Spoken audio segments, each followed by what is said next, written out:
Lately, I've been noticing this trend of infotainment videos where it's kind of like an explainer, but instead of going out and getting footage, it's just a bunch of like still images over a story. And if you don't know what I'm talking about, here's one.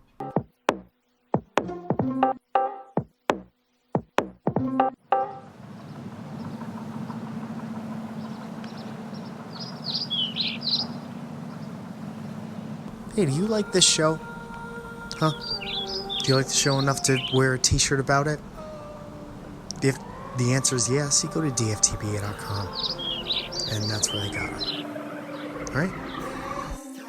What the hell happened to Salute Your Shorts? As a child of the 90s, I was an avid watcher of Nickelodeon. My favorite show, Salute Your Shorts. The show was actually based on a book written in 1986 by the same name by a man named Thomas Hill in 1986. I just ordered one on Amazon because it was $6 used, and I don't mean to brag, but I got it like that. The show is about this group of teenagers who did zany summer camp-related activities and adventures at a Camp Anawana, a sleepaway camp, deep in the woods. These activities included, but were not limited to, making fun of the nerdy kid with glasses, winning a call-in radio contest, and running into a terrifying f***ing ghost of an old plumber in the woods who lost his nose to a parrot-related incident in the Philippines.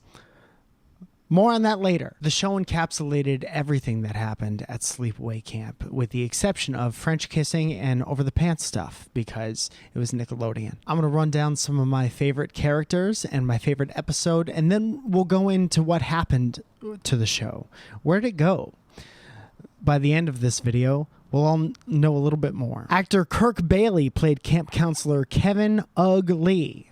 This character represented authority, so obviously these kids shit on him every chance they got, even in the opening credits. Ugg, who was mad buffoonish, didn't make it any easier on himself either, sporting long, stringy blonde hair, talking weird, and wearing tremendous amounts of sunscreen on his nose. Remember the 90s when only your nose would get sunburned? I miss the ozone layer. His arch nemesis was a redheaded boy teenager by the name of Bobby Robert Budnick. This kid was my idol because he had long hair and a guitar. Didn't take much. Budnick was played by actor Daniel Ray Allen Danny Cooksey Jr., who had to have set some kind of record in Hollywood for having the absolute most names a human being could have. I heard his license looked like a ruler. Fun fact, Daniel actually got a ton of work in the TV and film industry, appearing in episodes of Different Strokes, being the voice of Montana Max on Tiny Toons, and also the voice of the Stoop Kid on Hey Arnold, for those of you who are younger and have yet to understand anything that I've said in this particular episode. I also think that he was in one of the Terminator movies, but for today's purposes, he was just a beautiful redheaded boy with wrestler hair. Michael Bauer played Donkey Lips, classic 90s chubby kid foil who made life increasingly difficult for people like me who walked around middle school carrying a little extra weight in my stretchy pants. I'll always remember him for his mouth and its unique shape and size, and the fact that it was always covered in cherry lolly residue. It was red, looked like he always ate a can of Kool-Aid. Also, he had a speech impediment, and it was this one, and that's my favorite. Venus de Milo, presumably named after the armless statue, played Tully Radford, who was a young African-American who was the best at sports. She was my second favorite because she would wear her hat backwards. And in 1992, that meant you were cool. She also rarely took any of Robbie Bobber Budnick's shit. I remember being jealous of her because she appeared on both Nick Arcade and Saved by the Bell, the new class, possibly having the most 90s related childhood ever. She now works behind the camera as a director.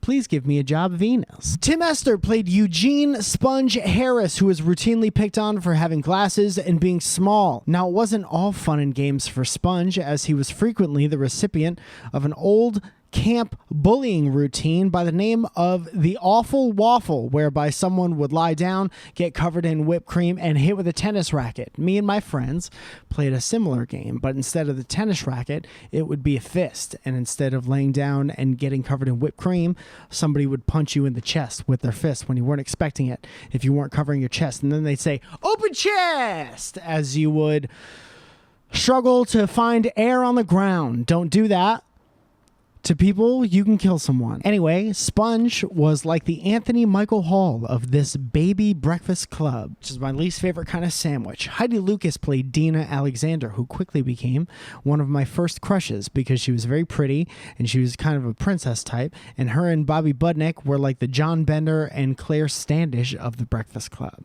Second reference. Megan Berwick, I think it's pronounced Berwick, who looks exactly the same today, played ZZ Zip, who looked like the female version of Sponge. She was a nerdy girl who seemed to be friends with everybody, and she was a goody two-shoes, and she had teeth braces. ZZ Zip had to be a precursor to BB Bluff, right?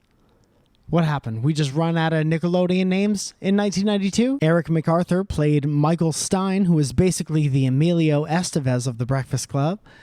This show was like the Breakfast Club. I remember this character being like the new kid in town. He didn't have many friends because his family moved a lot or something like that. My memory is fuzzy. But I don't understand how that translates to summer camp, where people get bussed in from all over to be in the woods with different people. Everyone is new. This was the only on-camera role of his that I know about. He's now a filmmaker and also looks like a sexy inmate a little bit. He was later replaced in season 2 by Blake Soper, who played Ronald Ronnie Foster Pinsky. This kid gave Bobby Budnick a run for his money in the badass department. He also went on to have a reoccurring role as Joey the Rat in Boy Meets World, some of you might remember. And when that ended, he pursued a career as a musician, becoming lead guitarist for a band named Rilo Kiley. I've never listened to the band, and I'm sorry. Finally, there was Steve Sklavin, who played Dr. Khan, who never actually appeared on camera and was basically stock footage of a loudspeaker. But here's a fun fact. He was a co-author of the book, but that is like an Easter egg in the summer. Favorite episodes. First of all, the iconic theme song cannot be denied. In 2018, there is not a 31 to 36-year-old who does not know all the words to the Salute Your Shorts theme song. Right now, for example, if there are 3 of you watching this video, 2 of you are singing it, and 1 is looking at the other 2 like they're an idiot. But listen up, one other person. Until the end of this video, all that means is that you're the loser.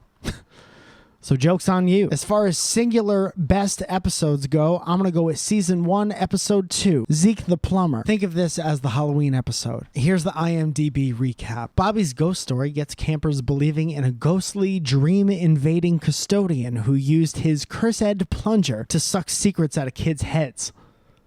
Gross. And he had no eyes. And this was a kid's show. In one particularly terrifying scene, young Michael Stein wakes up to find Zeke plunging the toilet in the corner of his room. The toilet wasn't in a bathroom, it was just in the corner.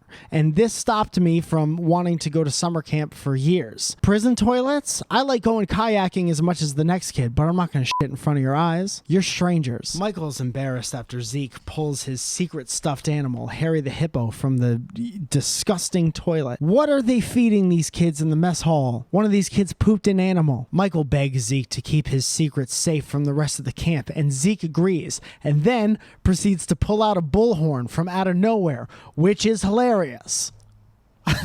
And announces it to the rest of the sleeping campers. What a dick. He also invades the dreams of a bunch of other campers, and it's equally terrifying, but I'm not going to give it away because the episodes are on iTunes now, and you can buy it for $1 and it's worth it. Later on, Budnick tries to prove how brave he is by spending a night in the woods, and I'm not going to give away what happens, but things get really Scooby-Doobish. According to Wikipedia, the series was the second highest rated cable TV series in kids 6 to 11 during its second season. Also, despite having not aired new episodes in 4 years, Salute Your Shorts was among the top 15 highest rated regularly scheduled basic cable series in 1996, and that's according to Variety, so you know it's good. It blows my mind that this show had 2 seasons and everyone my age remembers it. And if you don't, then we could never be Facebook friends on the internet. Location. Most of Salute Your Shorts was filmed on location in Griffith Park in Los Angeles. And I didn't know that. The show was not renewed for a third season because the cast was unwilling to relocate to Orlando, Florida. They've reunited a couple times, but other than that, the show is a distant, incredibly fond memory of 90s kids everywhere. Everywhere. Some say that if you listen really close, you can hear a hipster in Silver Lake reference the show in a failed attempt to flirt with somebody much younger who doesn't get it. In 2010, the show was released on iTunes. Please go watch at least episode 2, season 1, Zeke the Plumber. It's $1, not sponsored. Had a great time. This is Mike in the morning.